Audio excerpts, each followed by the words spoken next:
cinta bertabur kasih untuk kita semua. Yang terhormat Ibu Raden Wirawan SE Mkom selaku dosen pengampu. Teman-teman sekalian, di sini kami akan memaparkan materi yaitu interface berbasis icon. Jadi jangan lupa menyaksikan video ini sampai akhir. Yang terhormat Ibu Raden Wirawan SE Mkom selaku dosen pengampu pada mata kuliah interface. Assalamualaikum warahmatullahi wabarakatuh. Perkenalkan, kami dari kelompok 2 dan saya sendiri yang Anwar sebagai moderator dan rekan saya atas nama Mira sebagai pemateri pertama, atas nama Anissa sebagai pemateri kedua, dan atas nama Lilian Amir pemateri ketiga. Baik, di sini kami akan menjelaskan tentang interface berbasis icon. Dan tidak usah berlama-lama lagi, langsung saja pada pemateri pertama untuk memaparkan materinya. baik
tempat dan waktu saya persilahkan.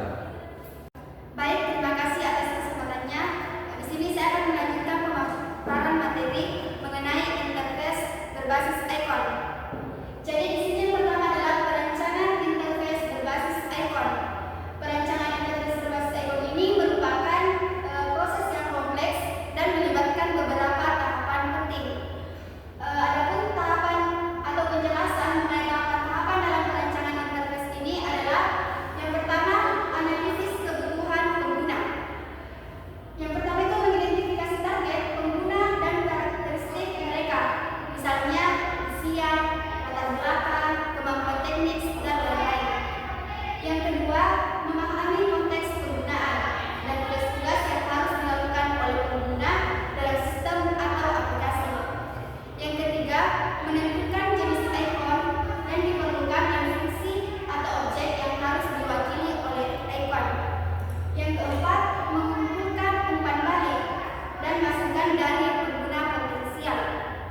Dan tahapan yang kedua, ada yang namanya penelitian dan referensi. Yang pertama, mempelajari prinsip-prinsip perancangan icon dan antarmuka pengguna yang baik. Dan yang kedua, menganalisis sistem atau aplikasi sejenis untuk melihat praktik terbaik dan pembelajaran yang dapat diadopsi. Dan yang ketiga, memahami gaya visual dan tren desain terkini yang relevan dengan proyek. Dan tahapan-tahapan yang ketiga, pembuatan wireframe dan prototype.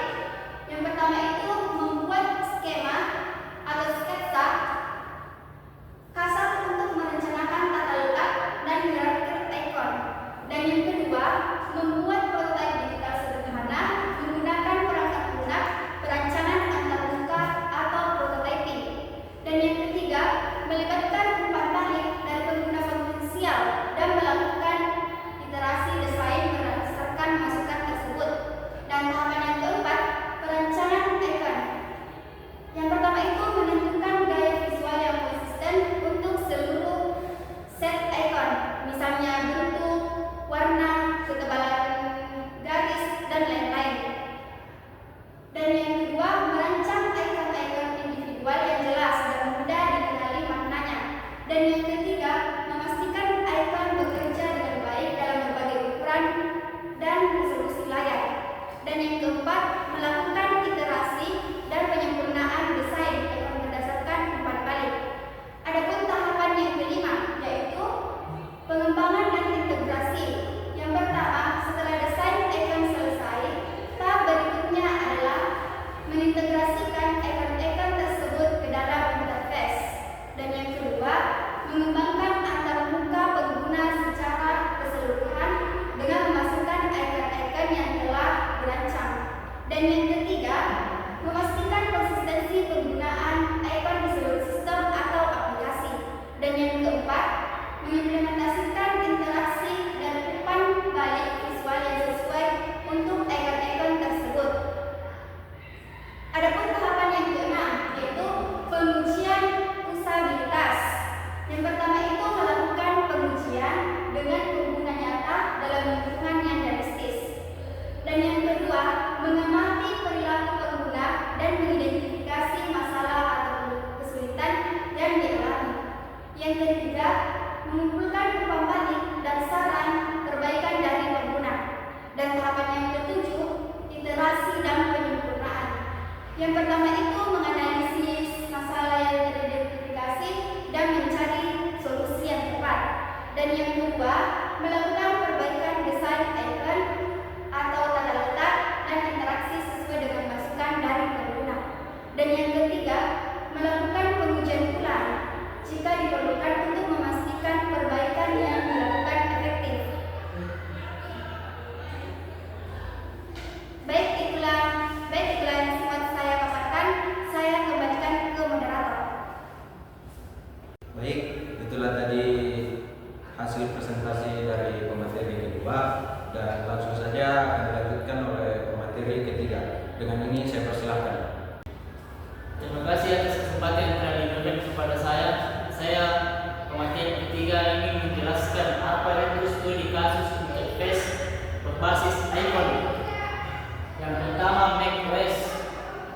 Interface berbasis ikon pada macOS dikenal dengan konsistensi dan kejelasannya. Ikon-ikon pada macOS memiliki gaya visual yang khas dengan bentuk yang sederhana, warna cerah, dan penggunaan bayangan yang halus. Yang kedua, Windows. Microsoft Windows telah menggunakan interface berbasis ikon sejak versi pertama sistem operasi tersebut. Ikon-ikon pada Windows cukup familiar dan dikenal oleh pengguna. Meskipun telah mengalami beberapa perubahan desain seiring waktu, ikon-ikon pada Windows tetap konsisten dalam hal gaya visual dan penggunaan warna yang konteks untuk membedakan jenis ikon. Yang ketiga, Android dan iOS. Sistem operasi mobile Android dan iOS menggunakan pendekatan interface berbasis ikon yang sederhana dan dinamis. Ikon-ikon yang dirancang dengan bentuk yang sangat sederhana, warna yang cerah, dan detail untuk tampilan yang bersih dan modern. Yang selanjutnya Microsoft Office. Suite aplikasi perkantoran Microsoft Office menggunakan ikon-ikon yang cukup ikonik dan mudah dikenali. Ikon-ikon tersebut mewakili aplikasi seperti Word, Excel, PowerPoint, dan lain. Meskipun telah mengalami beberapa perubahan, dengan ikon-ikon tetap konsisten dan mudah dikenal oleh pengguna. Yang selanjutnya yaitu Adobe Creative Cloud. Aplikasi-aplikasi kreatif seperti Photoshop, Adobe Premiere, Illustrator, dan InSight, dan Adobe Creative Cloud menggunakan ikon-ikon yang mewakili fungsi dan alat-alat untuk aplikasi tersebut. Yang keenam, Google Workspace atau sebelumnya dikenal G Suite. Suite produktivitas online Google Workspace sebelumnya atau G Suite menggunakan ikon-ikon yang sederhana dan modern untuk mewakili aplikasi seperti Gmail, Drive, Docs, Sheet, dan Slide. Ikon-ikon ini dirancang dengan gaya visual yang konsisten dan menggunakan warna ikon Google. Ya, itu saja penjelasan dari saya. Saya serahkan ke moderator. Baik, itulah tadi hasil presentasi dari kelompok kami, dan selanjutnya yang kita ambil kesimpulannya yaitu interface berbasis icon telah menjadi pendekatan yang sangat penting dalam perencanaan antarmuka pengguna yang intuitif dan rumah pengguna. Sejak kemunculan pada akhir tahun 1970-an dan awal 1980-an, interface ini telah mengalami perkembangan dan evolusi yang signifikan, baik dalam hal desain maupun prinsip-prinsip yang mendasarinya. Icon-icon kecil yang mewakili fungsi, aplikasi, atau objek tertentu telah membantu menjembatani kesenjangan antara manusia dan komputer, memungkinkan interaksi yang lebih alami dan efisien dengan menggunakan representasi visual yang dekat dengan dunia nyata. Icon-icon ini membantu pengguna memahami dan mengingat fungsi atau objek yang diwakili dengan lebih mudah. Itulah tadi hasil presentasi dari kelompok kami. Lebih dan kurangnya mohon dimaafkan. Wabillahi taufiq wal